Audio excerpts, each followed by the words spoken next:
Witchcraft, the earth religion. It has been with us since before civilization began, but not until now could its secrets be revealed. Early man forged out his beliefs based on a closeness with nature, a necessary closeness we are trying to again recapture. Out of the darkness were handed down teachings by which man could control his destiny, rather than weakly submit to the whims of fate. We owe our knowledge of these secrets to certain individuals who, while others struggled in hopeless desperation, relentlessly pursued the magical properties of our world to become masters of their environment. Those who were successful in dealing with the supernatural forces were the first witches and magicians, and their power can be yours, if you choose to take it. A caution, however. Those seeking Satan worship, black masses, human sacrifices, and pacts with the devil had best look elsewhere. The practice of witchcraft grew thousands of years before the fantasy of devil worship was created by the Christian Church in an effort to maintain an iron grasp on its members. Satanism is a relatively modern concept, completely apart from the ancient practice of true witchcraft. Christianity was a man-made religion, as opposed to the natural, gradual development of the earth religion. Practitioners of the magical arts, possessing knowledge of celestial influences and the occult properties of herbs, gems, and metals, were forced to hide their activities for their own safety. The persecution of witches was sustained for centuries until their secrets were driven into hiding, and in many cases were passed on solely by word of mouth. But individual witches and secret covens did survive, so that we have inherited a vast body of magical knowledge with which to carry on in the art of witchcraft. The wise philosophers of ancient times thought of witchcraft and magic as the perfect knowledge of natural things. Those who would practice these arts must first understand nature. By observing nature, the early magicians found in the animal, vegetable, and mineral kingdoms the same sympathies and antipathies as those ruling human existence, and by experimenting, learned to turn these natural attractions and repulsions to useful advantage in the service of man. Medieval sorcerers compounded oils for magical uses containing aromatics, fragrant extracts, and spices which produce special effects, on their sensitive and psychic consciousness, of course. An odor often produces an instinctive physical reaction before it is consciously perceived. This is partly an appeal to man's primitive nature when he placed a greater reliance on the sense of smell in the early days of his evolution. The use of incense in magical ceremonies is designed to act as a psychological stimulant, subtly heightening the mood and simultaneously providing an atmosphere conducive to spiritual contact. The knowledge of these mental and physical responses and the oils and herbal compounds that control them is a powerful tool of the complete magician. The proper incense places the magician in a position to better receive revelations from the spirits hovering around us. For control of odoriferous vibrations, it is often the essential element for tearing away the veil between ours and the unseen world. As we shall see, incense can also be used to gain the affection of the opposite sex, ensure success in business, and safeguard against higher spiritual enemies, and for many, can induce a clairvoyant state or even the out-of-body experience known as astral projection. So it is with all of our raw materials, be they herbs, roots, oils, metals, or whatever may be dictated in a particular working. The accomplished practitioner is master of them all. He knows the personality of each and how it fits into the overall scheme of things. But, most importantly, he is sensitive to the qualities which he may utilize in shaping reality to his will. And this, after all, is the ultimate reason for the existence and practice of witchcraft. The acquisition of supernatural powers requires mental and physical discipline, which few people naturally possess. However, everyone has within them the potential for magical attainment, if they are willing to work to develop their skills. A witch must first of all develop a will of fire. You must begin to assert yourself on all the levels of your existence. This will be the means by which you will focus all of your energies during your magical operations. In order to sharpen your will into a glistening steel point, it would be well to utilize certain exercise designed to build concentration and expand your mental capabilities. Gazing at a single candle flame is a good beginning. In doing so, do not allow your mind to wander at all. Simply keep your attention totally fixed on the flame, thinking of nothing else. Another useful exercise is to try visualizing a certain object, such as a chair or book, and not to let the thought of any other thing come into your mind. How complicated the object is, and how specific your image of it, will be good tests of your concentration. It must be realized that the purpose here is not to develop will for its own sake, but to temper it with discipline, so that you have a powerful magical tool with which to weave your spells, not just a selfish extension of your desires. Deep feelings are not to be ignored and shouldn't be suppressed unless they are of a destructive nature, in which case the self-discipline learned will guide the aspiring witch along the proper path. Remember, you are trying to develop your magical abilities for constructive purposes, and not play God. It is usually the impetuous witch, acting without carefully thought-out goals and objectives, that will make careless and potentially dangerous mistakes. Will is the important tool, but without the proper discipline and self-control, it has no magical value. After will, your most important asset is imagination, the ability to fabricate within your mind's eye all manner of images that will spark your emotion into a raging bonfire of energy. All of the greatest witches and sorcerers possess this power in abundance, and the success of your magic will depend on just how emotionally worked up you can get over your spells. This is partially the reason behind the atmosphere created for a ritual and the various ceremonial garments and implements, such as the robe, the knife, and the chalice. Aside from their inherent magical value, they have a decided psychological effect in creating the proper state of mind so necessary for successful practice of the arts. Sense memory is a useful device for sparking blasé emotions to the required crackling intensity. This is known to witches as linking or picking up your contacts. Here is a good exercise for your development in this area. Remove yourself to a quiet place where you will have no interruptions.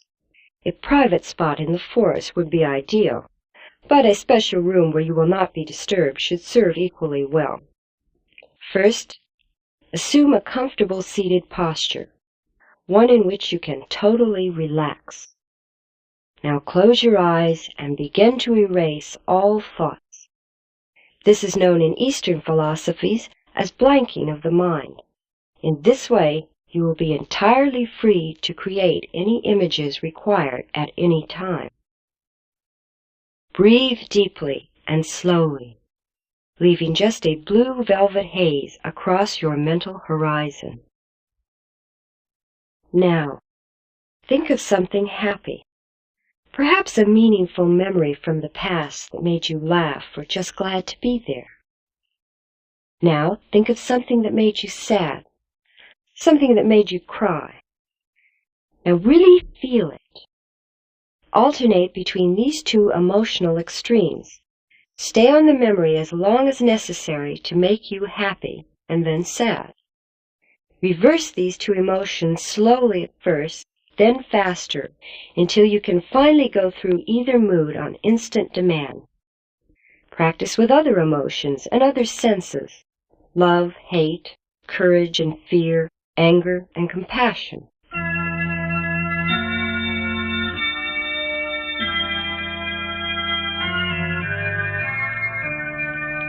You and you alone must work to build your own inner consciousness. Be ever observant of your world. Go to nature and learn. Set yourself in harmony with the rhythms of the seasons and the movement of the celestial bodies. Explore alone, or with that person closest to you. Watch the sunrise, and listen to the animals of the forest. Drink of nature's nectars, and breathe the scent of wildflowers. Feel Mother Earth beneath your naked feet. You will become the complete master of your senses. You'll gain new confidence in yourself and feel a strange new energy charging through every fiber of your body. Couple this energy with your vigorous imagination and your fiery will, and you have the makings of true magical power. Now, it is not mandatory that a witch or magician worship any particular god or group of higher spirits, but one must have an awareness of their existence, and more importantly, their power. There is a hierarchy of supernatural beings, at the top of which are the super-entities known as the Watchers, or simply the gods. They are the archetypes of man, and their power exists in the deep mind of all of us. They can be contacted to bring energy to your rituals and success to your spells, but it is rare that they are actually evoked. They are the supreme deities, possessors of absolute wisdom and bestowers of knowledge, love, and fertility. Next, there are the spirit entities, halfway between men and gods. These are the creations formed out of the primordial fire, eons before man evolved, and possessing superior intelligence to most men. They are the spirits of the deceased mortals, also referred to as shades. These are summoned through seances and rituals of necromancy, or raising of the dead. Finally, there are numerous minor elemental spirits, most of which are actually created by you, the magician, in the process of spellcasting. They are unseen servants of your will, called into being through the application of your magical power. They spring from your formulas, talismans, symbols, and incantations for the performance of a task. They must never, ever be let out of command of the magician who created them. Although they possess nothing approaching the power of the higher entities, they can cause interference and annoyance if uncontrolled, and are best done away with after their assistance has been utilized. Remember, the cardinal rule in spiritual contact on all levels is that you are the master of any situation or occasion. Lower spirits are always to be treated with absolute firmness, while the gods and demons are met with the courtesy and respect due them. These are power sources, centers of both good and evil, to be dealt with wisely. That is what witchcraft is, the craft of the wise. Use it, guided by wisdom, and your deepest hopes and desires may be realized. You must be in command, always, and under no circumstances enter into any bargain with a spirit entity. To do so would tear down your power as a witch and effectively halt your personal magical evolution. Learn your craft well, then apply it responsibly and with intelligence. Any witch or magician needs a place to practice their craft. A secret room set aside for just this purpose is ideal. However, almost any room can be converted into a chamber of magic with little difficulty. The only requirements are a space large enough to draw a magic circle of protection, usually 9 feet across, and a low table serving as an altar on which to place the magical implements needed. Some mystical symbols or embellishing may be added for a heightening atmosphere, as long as they have meaning for the practitioner. Such a room will, in the truest sense of the word, serve as a temple, so that when the magician performs a ritual, it will be sacred to him. In certain areas, it has been traditional to wear no clothes at all during rituals, but it is equally traditional to wear ritual garments, such as a robe, or cape. For magical ceremonies, the choice is yours. Now, to begin the practice of witchcraft, certain basic tools will first be needed. They are the aids used in the accomplishment of miracles, and as such are symbols of magical power. They are to be regarded with awe and never used for anything other than their intended purposes. Their value rises with careful and attentive use and is lost through misuse. The magician will never reach for his magical instruments unless he has undergone the proper, necessary mental preparation and cleansing, so that he is absolutely ready to meet the universal forces. The working tool can be either purchased or individually fashioned, but before being used they must be purified and demagnetized through the ritual of fire and water. This is known as exorcism. They are then recharged in accordance with the magician's concentrated will. In this way, unwanted negative vibrations are removed, being replaced by the magician's own personal vibration. Ritual cup or chalice. It is used to contain the wine of celebration or the enchanted water of exorcism. It is also employed to mix the various potions and formulae in. It is regarded as female in nature, symbolizing space, night, darkness, and the sea. It should be a fairly large, footed goblet, preferably of silver or pewter, although crystal or ceramic will serve also. Thurible or magic censer. It contains glowing coals on which to place incense powders and various herbs during rituals. A metal incense burner or pottery bowl will suffice. It symbolizes the materialization of spirit entities, and through the use of the proper incense provides the atmosphere necessary for the evocation of a spirit. It can, in a like manner, also be used to banish spirits. Athame or black-handled knife. It is used to draw the magic circle and other diagrams, and to inscribe symbols in the air. It stands for the material element of fire and is symbolic of victory and superiority over any adversity. A white-handled knife is usually used for any preliminary cuttings or carvings preparatory to a ceremony. The magic cord. This is used primarily to measure the radius of circles and for the binding of initiates, and is worn about the waist when not in use. It is made of braided red cord, 6 feet long, with a loop on one end and knots tied at 3 1/2, 4 and 4 1/2 feet from the loop. It will serve as a compass to strike the arcs of the magic circle.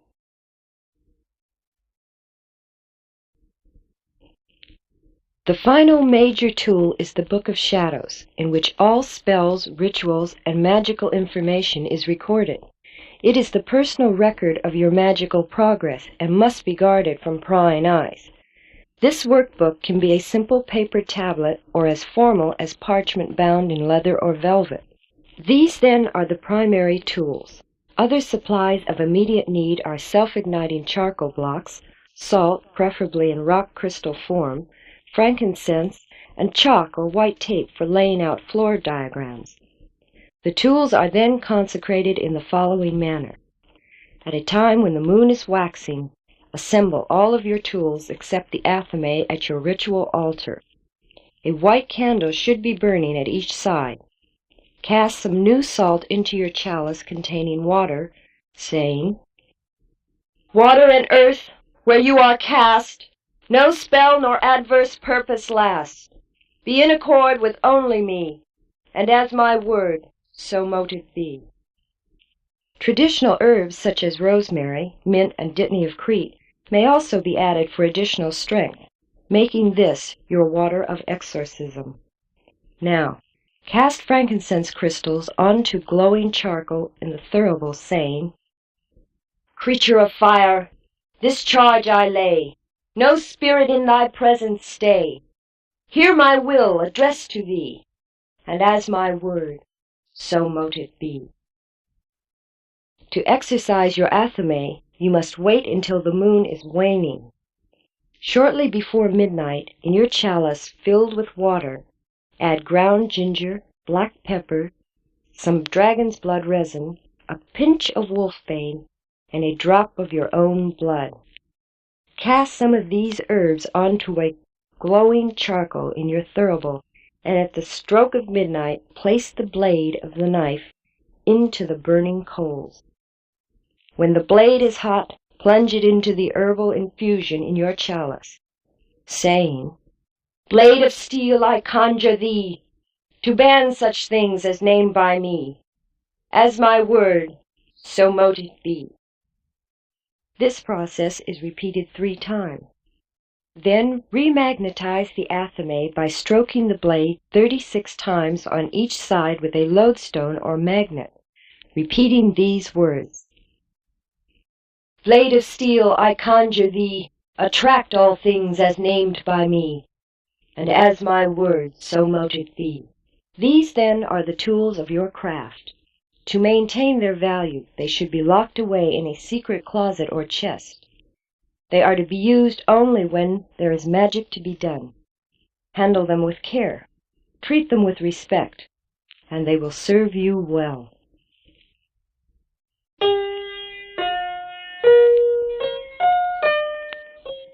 Foretelling the future is accomplished in many ways.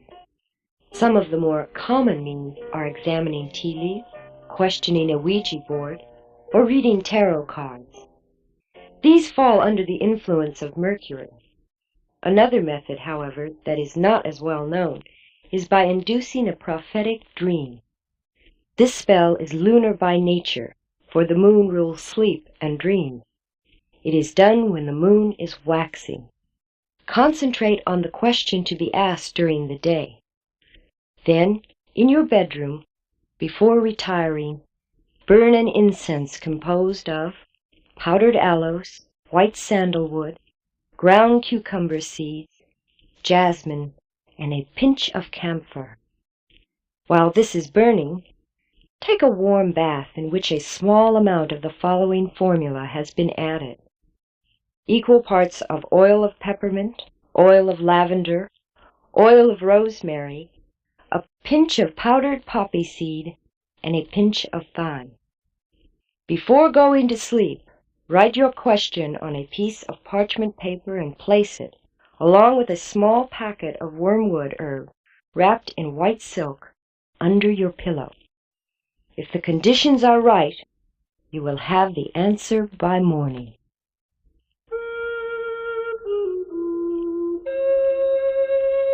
In matters of love, we call on the Lady of Delight, the enchantress of the heart, Aradia. She is mistress of the moon and patroness of the flowers. The influence of Aradia is great, and her aid is desirable in all spells of romance. Clad in garments of silver, a wreath of flowers about her flowing hair, and a white dove perched upon her right hand, she is the image of beauty and love. This working is best performed on a Friday at 8 in the morning or 10 at night, at a time when the moon is waxing.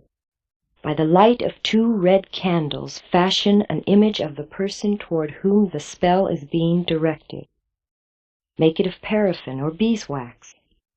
Create a magical connection using object links, such as a snip of hair of the loved one, or nail clippings set into the wax form. A piece of their clothing will help to intensify the connection between this miniature and the actual person. Now, make a waxen image of yourself in a like manner. Then, at the proper hour, cast the circle and let the ritual begin. On glowing charcoal burn an incense of powdered sandalwood, rose petals, and dragon's blood, while conjuring in your mind's eye a vision of Aradia.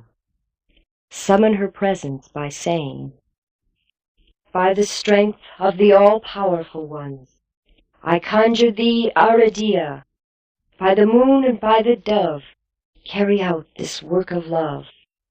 Echo, echo, Aradia!" Repeat this 3 times. The atmosphere of warmth and love will then tell you she is there.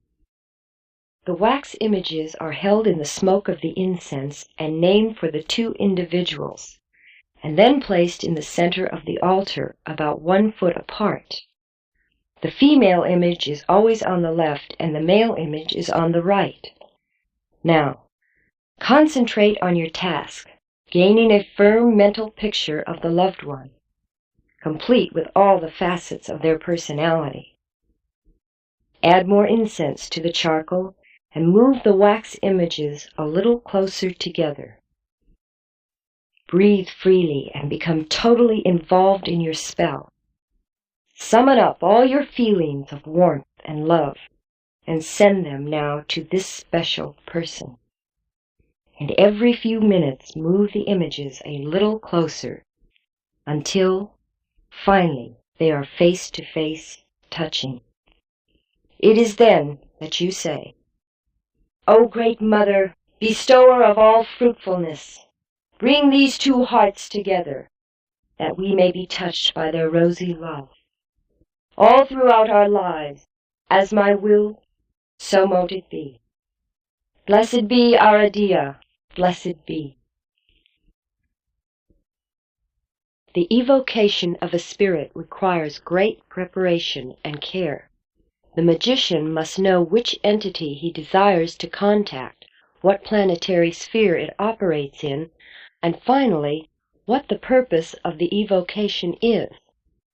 This falls into the area of magic known as divination, so you will need, in addition to the other tools, a magical wand of divination, symbolic of your absolute will and power, and a crystal ball or magic mirror in which you will capture the image of the spirit being conjured.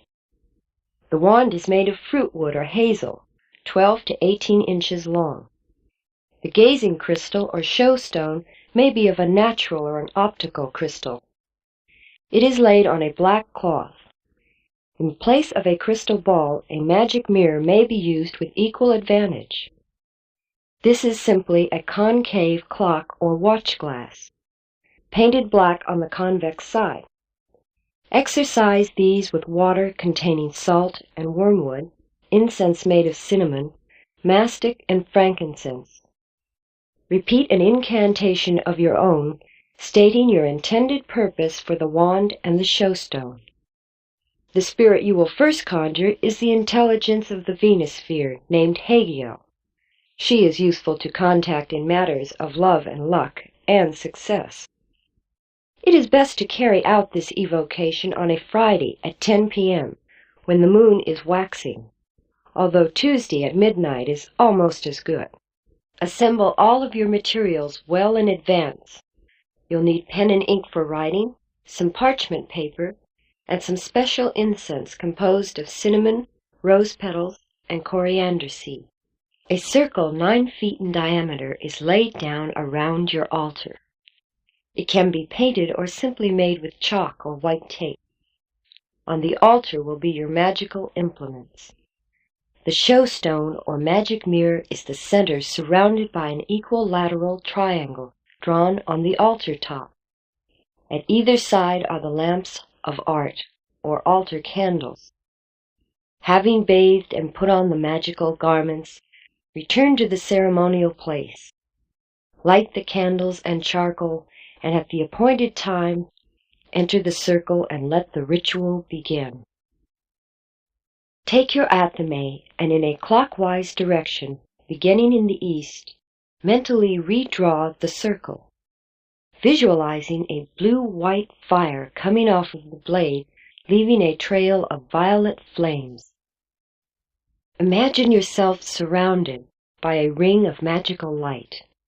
Do not leave this circle for any reason until the ritual is completely finished.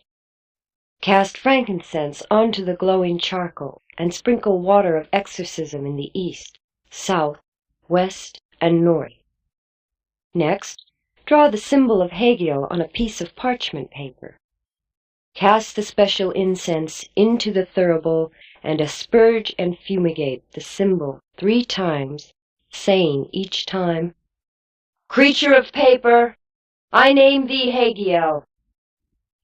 Now, With the paper in the left hand and taking the wand in the right, trace the symbol in the smoke of the incense 3 times, repeating each time, "Creature of paper, thou art Hagiel." Bind the spell with these words, "So mote it be." Place this symbol on the altar in front of the show stone and retrace the triangle around it with the athame, mentally communicating your wish for Hagiel to appear there. Place the athame in your belt. Take up the wand of divination in your right hand and move clockwise once around the circle, finishing in front of the altar. Raise the wand overhead and evoke Hagiel, saying, "By Alcolum and Adamil, I conjure thee, Hagiel."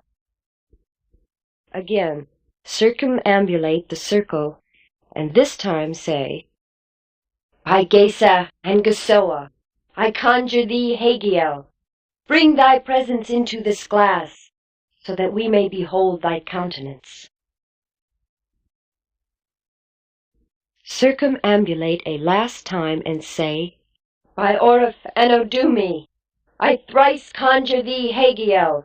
Descend and appear, revealing thy secrets, that we may profit from thy great and abundant knowledge." Now sit in front of the show stone and mentally impregnate it with an emerald green light. Concentrate on the question or purpose for conjuring this entity, fixing your eyes on the glass. It may cloud over with a cloudy mist, but do not shift your gaze. Hagiel may appear to answer your questions or may reveal the answer through a series of images that unfold as the mist clears. Images may appear at the side of your gaze, but do not move your line of vision. This is of the utmost importance. The visions are fleeting and sometimes symbolic. They will finally stop forming and the glass will become cloudy. For the last time, place more incense in the thurible and terminate the conjuration with the license to depart. O great Hagiel, we have been pleased by thy presence, and now license thee depart in peace to thy proper sphere. And as my word, so mote it be. Under no circumstances leave the circle without doing this. This applies even if there are no visual signs of a successful evocation, for a spirit may have manifested itself in the form not immediately recognizable. Record carefully your visions for the future reference. Even the seemingly meaningless ones are often the basis for revelations when subjected to meditation at a later time. This basic procedure may be used for most other spirits, with modifications made for the type of intelligence involved and its sphere of influence. The time has come to lay warning of others who tread the path of witchcraft. Even if you have taken the utmost precautions to maintain the secrecy of your practice, your presence in the magical world will be felt nonetheless. There are those who jealously guard their power and are resentful of others likewise possessing the secrets of old. These could be rival witches and magical practitioners, those who have already passed over to the other realm, or higher spirit entities. An unseen attack may render one very accident-prone or induce a period of exceptionally bad luck through manipulation of the subconscious mind. In the case of more dangerous opponents, spirit servants may be sent to render you harm and misfortune in a more direct manner.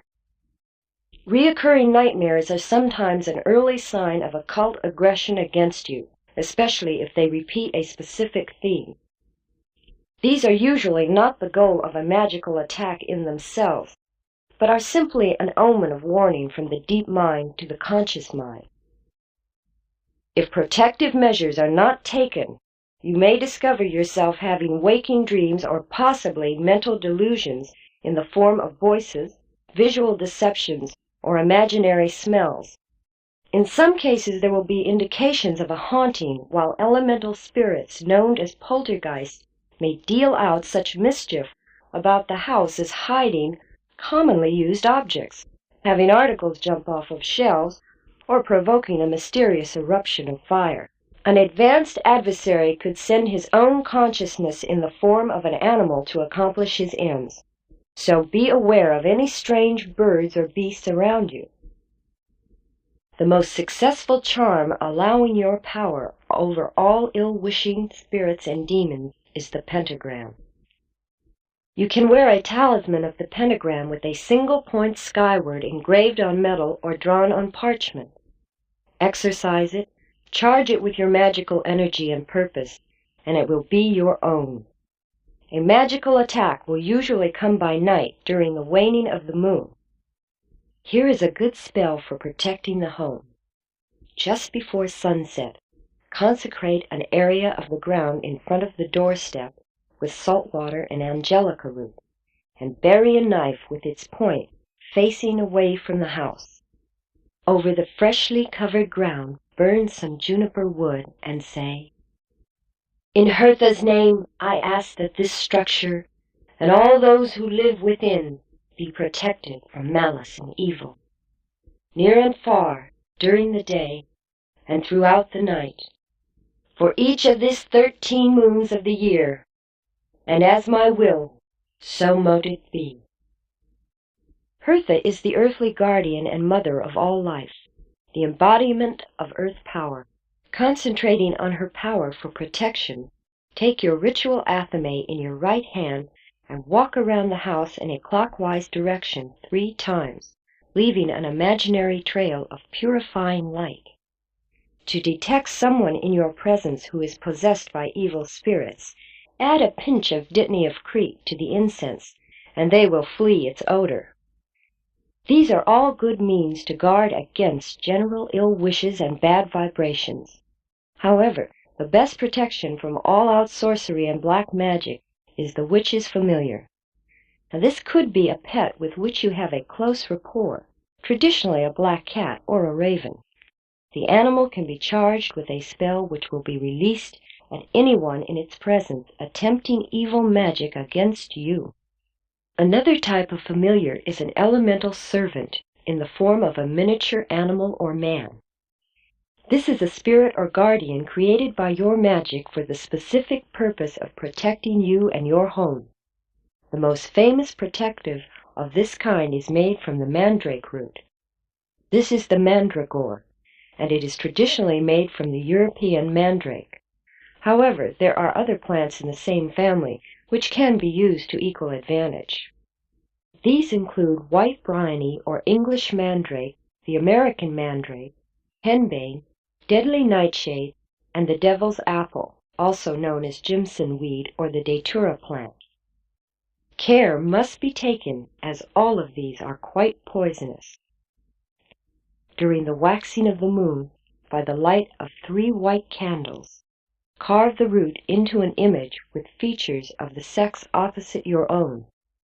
This is done with your ritual knife while repeating a meaningful phrase expressive of your purpose, such as, "In Hertha's name, you are my protector." You then bury the carved root near a crossroads at the hour of midnight. With your athame, draw a circle clockwise around the spot and pour over the area a mixture of 12 parts water, 1 part milk, and a drop of your own blood. It must remain in the earth for 28 days, during which it is to be watered regularly. When this time has elapsed, again at midnight return to the spot. Redraw the circle and dig up your doll of protection. Clean the root and pass it through the smoke of vervain on burning charcoal, and then dry it out thoroughly. This process can be speeded up by placing it in an oven at low temperature for a few hours. When finished, your mandragore will be your house guardian. Keep it hidden in the room you are most apt to be in, or near the fireplace, if you have one, as many spirits enter down through the chimney. Remember, the most effective attack is the unexpected one, so be an alert witch and you can halt an evil spell or curse against you before it even begins. But don't bespangle yourself and your home with all manner of amulets and talismans and protectives, because this is only an indication to others of your limited magical attainment, and does not allow you to place enough reliance on yourself. Be confident of your strength and powers, and use as few of these tools as necessary for adequate defense. And do not forget that the same laws of cause and effect apply if you weave up a work of black magic. Be wise. Now that you've begun, you still have a long journey ahead and much hard work, but the results will be so rewarding. Read as much as you can about the craft. Practice often, until soon it will be as second nature to you as walking or breathing. You may even want to start your own coven. Whichever path you embark upon rests with your will.